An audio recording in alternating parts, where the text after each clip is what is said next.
Muitas pessoas têm tido seus sonhos destruídos pela falta de confiança absoluta em Deus. A Bíblia está repleta de exemplos de grandes sonhos cumpridos para a glória de Deus. Encontro com a Palavra é um programa escrito pelo Dr. Dick Woodward e narrado por Pastor Edson Bruno. Ouça e descubra verdades que lhe ajudarão no seu dia a dia. Com você, Pastor Edson Bruno.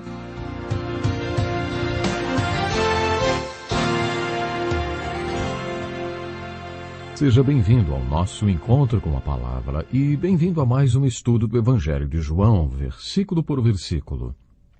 Abra sua Bíblia mais uma vez no capítulo 5 de João para estudarmos mais um pouco sobre o homem que viveu 38 anos sobre uma cama ao lado do poço de Betesda, na esperança de lá encontrar cura.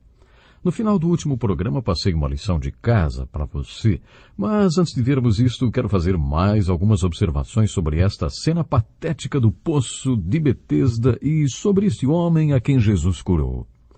O poço de Betesda era rodeado por 5 portas e cada uma delas ficava cheia de gente fraca e impotente. Ali costumava ficar grande número de pessoas doentes e inválidas, cegos, mancos e paralíticos. É assim que diz a Bíblia. Uma vez, um antigo professor do seminário disse durante uma aula sobre este capítulo que o versículo 3 era um retrato da igreja. Um aglomerado de gente cega, manca e paralítica, uma multidão de gente impotente.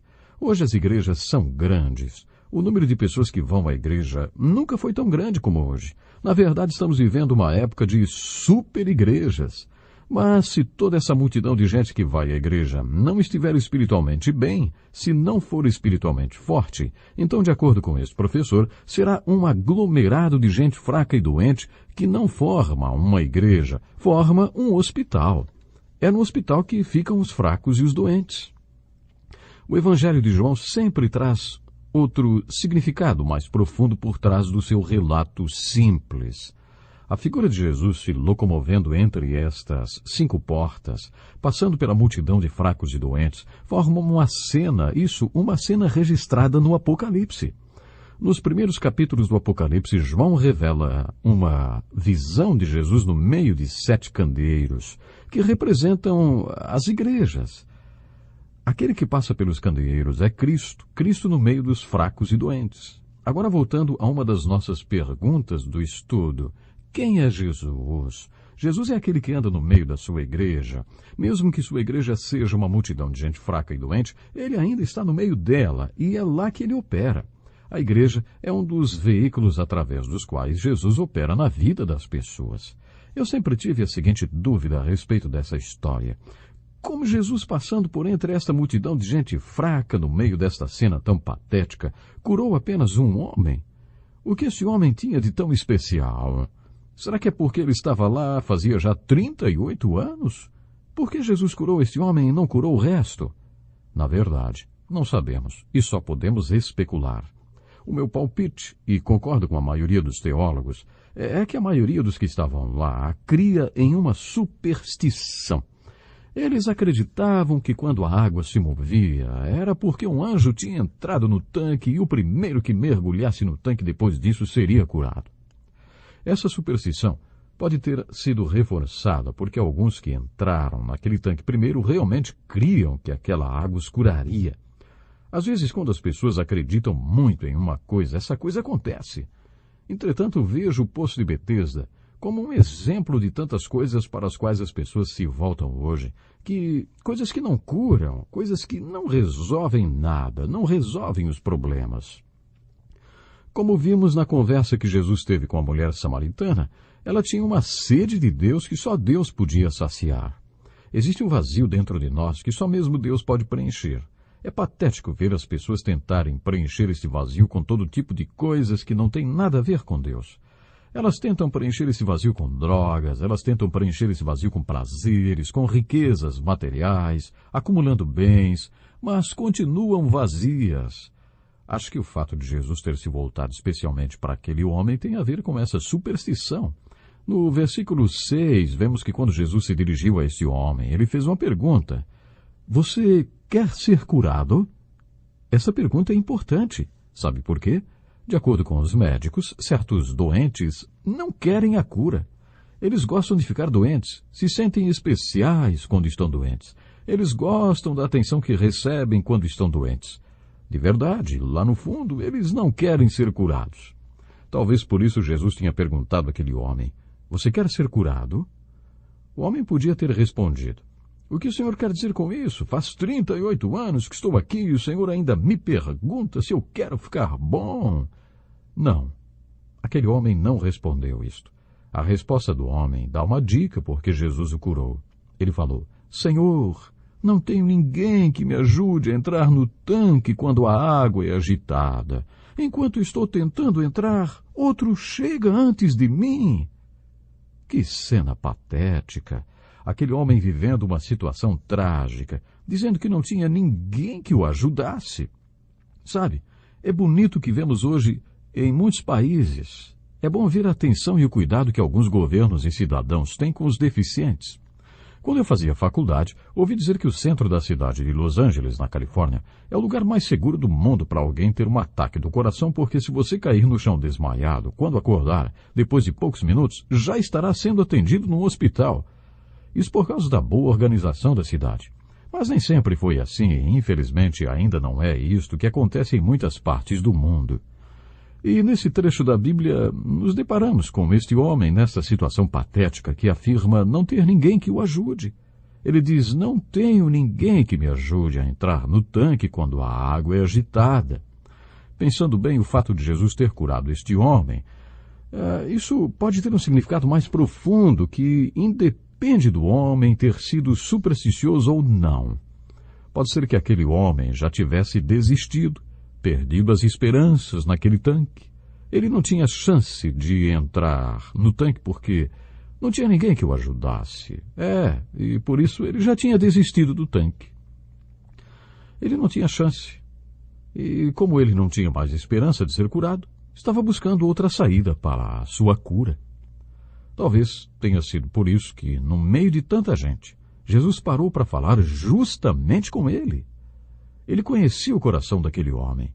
Ele sabia que o homem não confiava mais naquela superstição patética que não ajudava ninguém. Por isso Jesus o curou. Qual é a aplicação disto para as nossas vidas? A aplicação é muito prática e serve para todos nós.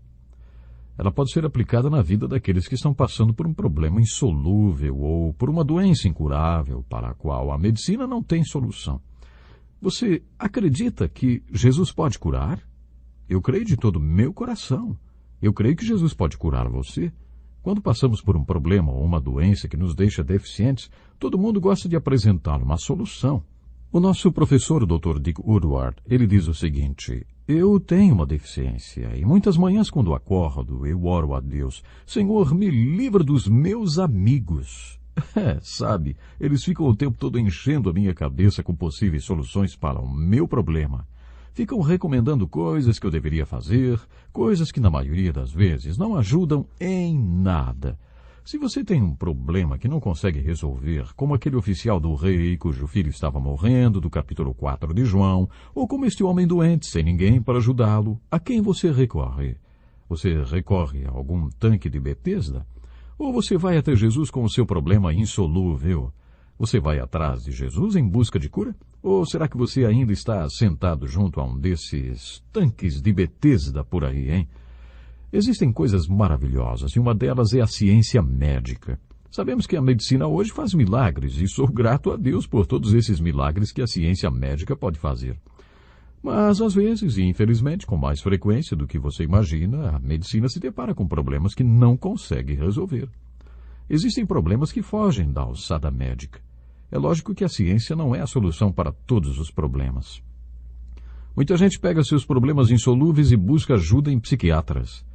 Às vezes se entregam a charlatões que vivem de explorar pessoas com doenças e problemas. Quando você se sentir seduzido a buscar ajuda com um desses profissionais, lembre-se do seguinte: eles estão interessados em lucro e a sua doença é um negócio lucrativo. Deus nos livre desses charlatões e de pessoas que fazem dos seus pacientes uma mercadoria lucrativa. Chegamos à resposta para uma das nossas perguntas. O que é fé? Fé é sair dos tanques de Betesda espalhados por aí, daquilo que não oferece nenhuma solução para a sua vida, e voltar-se para Cristo Jesus. Ele é o único que pode solucionar aqueles problemas insolúveis, porque é Ele quem preenche o vazio dentro de nós. É Ele quem sacia a sede interior do homem. Por isso, desista dos tanques de Betesda e volte-se para Ele. Esta é a resposta que este capítulo oferece para a pergunta: o que é fé? Como esta linda história responde à pergunta: o que é vida? Bom, vida é plenitude. Já vimos o significado desta palavra em outras expressões. Você já ouviu alguém dizer: preciso me encontrar, ou quero uma coisa que me faça sentir-me inteiro? Você já ouviu alguém falar assim? Ouvimos muito sobre se sentir inteiro, pleno, completo e tal. Jesus falou sobre viver a vida de maneira plena, completa. Ele usou a palavra abundante. Por que viver a vida com menos do que tudo que Deus tem para nós? Jesus não quer que você viva um fragmento de vida. Não, é isso mesmo, eu vou repetir. Jesus não quer que você viva um fragmento da vida que Deus preparou para você. Eu ouvi uma vez: um homem pleno e realizado mostra a glória de Deus.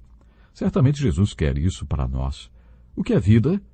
É viver plenamente, é viver abundantemente. Quem é Jesus nessa linda história? Jesus é o homem que não passa direto por aqueles que precisam dele. Ele é o homem que não consegue ignorar alguém sofrendo uma tragédia, com uma vida vazia e sem sentido, ou sob a tirania de um vício, ou sob a fraqueza de uma enfermidade. Jesus é aquele que quer nos fazer plenos e completos. É assim que o capítulo 5 de João retrata Jesus. Esse retrato de Jesus aqui no Evangelho de João é muito precioso porque mostra um Jesus misericordioso, sempre disposto a nos ajudar, sempre disposto a nos fortalecer. Sempre pronto a nos dar muita vida. Como falamos, vida em abundância, vida plena. É isso que Jesus quer fazer. Por você, por mim, por cada um de nós. Então, para que viver longe de Jesus? Se podemos nos achegar a Ele, eu gostaria muito que você pensasse nisso. O Evangelho de João nos revela muitos outros retratos de Jesus. Por isso, eu gostaria que você se programasse para estudar esse livro conosco. Eu conto com você para o próximo encontro com a palavra. E eu sei, você já está sendo abençoado. E não esqueça de nos escrever e pedir o material. Ele irá gratuitamente para você. Deus lhe abençoe. Até o próximo programa.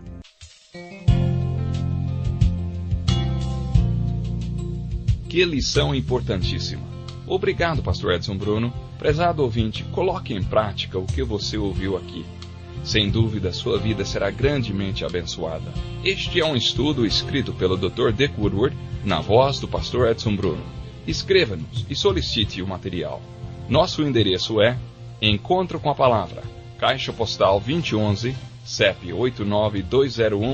89201-970, Joinville, Santa Catarina. Até o nosso próximo encontro com a palavra.